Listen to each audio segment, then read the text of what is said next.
Bro, imagine being Disney in the year 2023 and getting absolutely dumped on by a foreign film. But wait, that's not all. It's also a mid-budget movie that was made for 1/15th the price of your last blockbuster flop. And the hardest kick in the sack, it was a motherfucking Godzilla movie.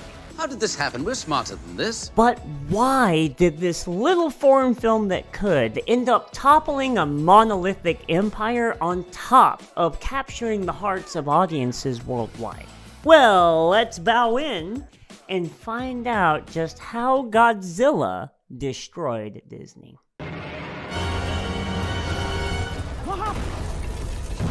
Alright, if you're watching my vid, you probably had at least 3 other bigger, longer, and uncutter YouTubers tell you that Disney, yeah, they're not exactly killing it these days. I'm not gonna say they've been going downhill, but if they were headed in a direction, it's probably face first. Whether it's assembly lining their productions, weak-ass movies, weak-ass actors, and even atrocious PR. The original cartoon came out in 1937, and very evidently so. But the truth of the matter is, it's kinda all of it. You can usually forgive 1 or 2 of these problems, provided the rest of it meets your standard, yeah?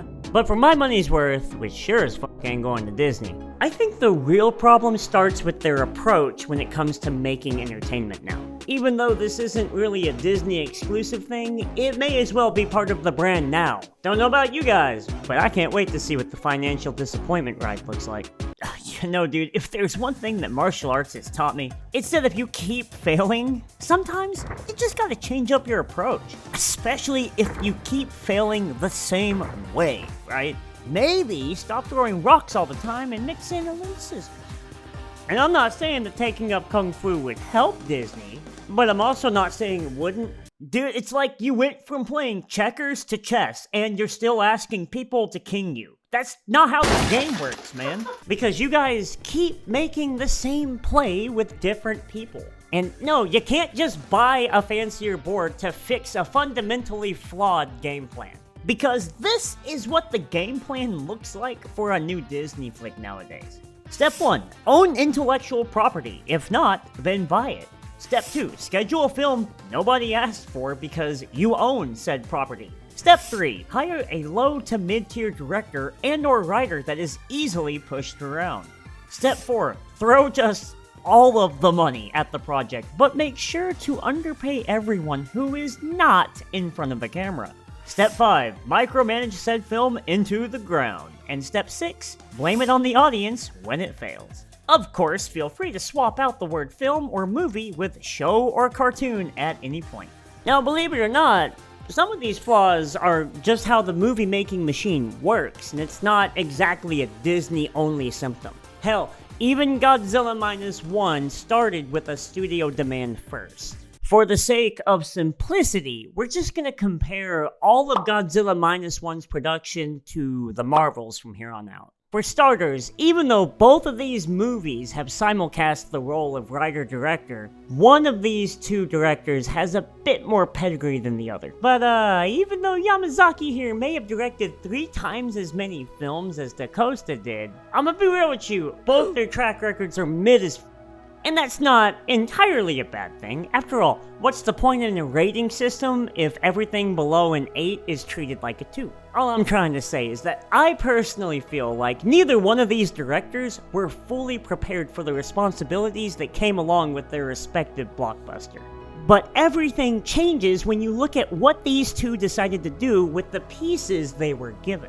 Yamazaki here was given slightly under 15 mil to make a goddamn Zilla movie, whereas DaCosta was given just a little bit more than that with 274 million. Yikes, dude!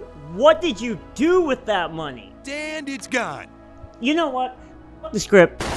I gotta pop off about this real quick. Brie Larson, an actual human being, got paid $5 million alone just to show up and CGI at us with less expression than a monster that was designed to literally look like a guy in a suit. People are saying the movie star is dying, and yeah, no fucking wonder if this is what qualifies nowadays. Thanks to CGI, now everything can be faked. You don't even need to have the physique anymore, which, if I can be vulnerable for a moment, probably makes me the most pissed off out of any point I make here. Because you used to have to earn that shit. It's no wonder people see most of the current Marvel cast as entitled brats, because they literally just have to show up and collect their fee, while dozens of CGI artists slave away over their deepfakes, and they wonder why people are salty about their performances being lackluster. It's the one fucking thing you have to bring to the table, and you still don't.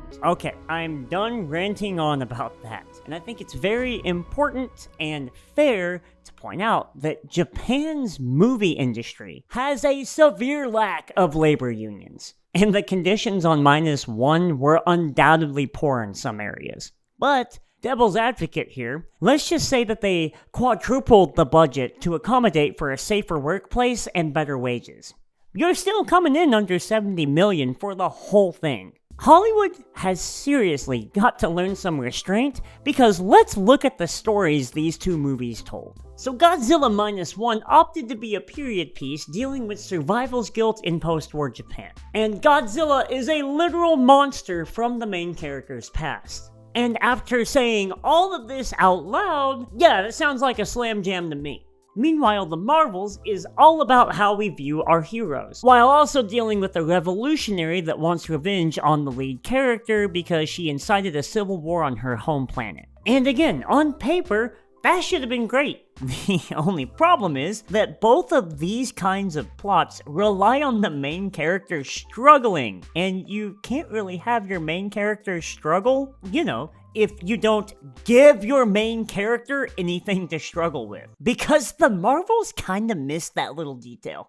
The very first action scene in -1 has our main character, who just bailed on his date with a kamikaze assignment, land on Odo Island, only to be attacked alongside fellow military personnel by teenage Godzilla. His continued cowardice then leads to everybody else dying except him and one other pro-suicide military man. While the first action scene in The Marvels has Queen Carol literally one-shot the entire nameless squadron sent after her. And I just gotta hand it to him. Both of these scenes are wonderful thesis statements for their respective movie. As an audience, we really begin to feel for poor little Shikishima because he's copping an L almost every scene. Meanwhile, it's hard to give a damn, frankly, about Carol when every new scene she's in, she acts more inconvenienced by the problems rather than challenged. And that extends to the emotional moments. Shiki barely speaks his piece, but we get to see the suffering on this guy's face constantly. And hey, guess what? So does his supporting cast. To make things worse, because he doesn't act on his emotions or ever open up, he goes through even harsher events and losses. I'm sorry for being vague, but I'm doing my best to not spoil anything, and you should really just go watch Godzilla -1. But in The Marvels, one of the major emotional scenes has our three heroines deadass strap on headgear that shares their collective memories. This leads to one of the ladies accidentally revealing a major traumatic event in her past, and Carol barely reacts. In fact, she needs Kamala, who is great in this movie by the way, to coerce her into supporting her fucking niece. Not gonna lie, Ryder, you've pretty much made me hate Carol forever after that. Taking performances out of the equation here, this character is written like a fucking villain. And personally, I think they should have leaned into that all the way. After all, the theme of the movie is about how we view our heroes, right?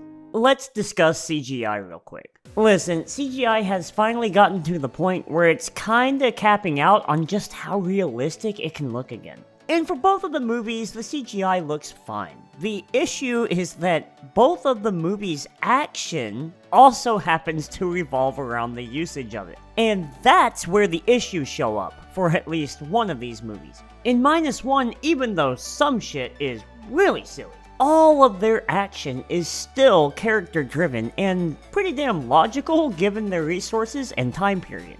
The Marvels, however, really feels like it's locked inside a green screen box, and because the action is compact and human-shaped, I can tell when they used CGI for stunts that could have been done by actual performers. Also, show some bodily harm. None of these women get any visible injuries, and it was driving me nuts because nothing will undercut a fight scene more than not allowing injury in the action. Cuts and bruises go a long way in fight scenes, you jackasses. The thing is, despite all of my praise, I still never really believed that Godzilla was there. This is a monster movie, and he is clearly larger than life. But I did believe in the impact and the devastation that he was causing on the characters. Whereas with the Marvels, I wasn't sold on any of it because I couldn't see any lasting effects from all of the action. So, let's get to my last comparison, the tone. Did you know that there's a song and dance number in the Marvels? I really feel I could stop there. Oh, cramp! Ass cramp! Okay, we're good. We livin'. I'm not gonna lie, that whole sequence felt like a boring person's idea of a quirky situation. And no offense, but you gotta make a trauma movie or two before you end up James Gunning anything. And as you can imagine, every scene in Godzilla Minus pushes the entire story forward. No wasted space whatsoever. No, there wasn't time for a song and dance number on a water planet, but there was enough time for an intimate little family dinner scene where the main character's coworker buddies get onto him about rejecting his found family. This 5-minute scene has so much emotional resonance in it that you'd think the actors were tuning forks, while Marvel as a whole just can't seem to let the audience stay sad, and I really can't go into any more than that without getting into spoilers, so I'm just gonna move on. The point is, the Marvel's tone was all over the fucking place, and Godzilla Minus was tightly focused on the entire theme of the movie. So now that we've gone through all of this together, how exactly did Godzilla destroy Disney again? Oh right, simple. It told a genuine, relatable story using a very flawed, vulnerable, and human main character that people could relate to. The movie stayed laser focused on this man's struggles and used the monster to elevate the themes and stakes. But more importantly, it let the boring people scenes breathe and take their time. It allowed us to really get inside this guy's head and let us see the world through his own eyes. That movie straight up stuck this actor and his co-leads on the water and made them subject to the literal motion of the ocean, which ended up grounding us in a tangible world that wasn't completely rendered on a computer. And it did all of this while still using the most famous movie monster ever. A monster that is notorious for delaying films because of how difficult and time-consuming it is to render him in modern effects. Granted, he only has about 20 minutes of screen time, and if I'm being honest with you, that's a pretty big flaw of the movie in my opinion, and I don't see enough people talking about that, but just move on from that point. But they used the time exactly where they needed to. And all of this was accomplished for under $15 million. So now my question to everyone is this. Do we really need to spend that much money on a superhero? Actors are not what they used to be, and some of those big names could probably take a pay cut or two that should be redistributed to the crew. You could even take some of those funds and use it to make practical effects and action set pieces again. Ultimately, it turns out you don't need a fortune to tell a really good story, regardless of the subject matter. And at the end of the day, that's all we're really looking for in the movie. If you made it this far though, thank you so much for watching and welcome to 2024. But for now, I'm bowing out, and I'm gonna see you all in the sequel.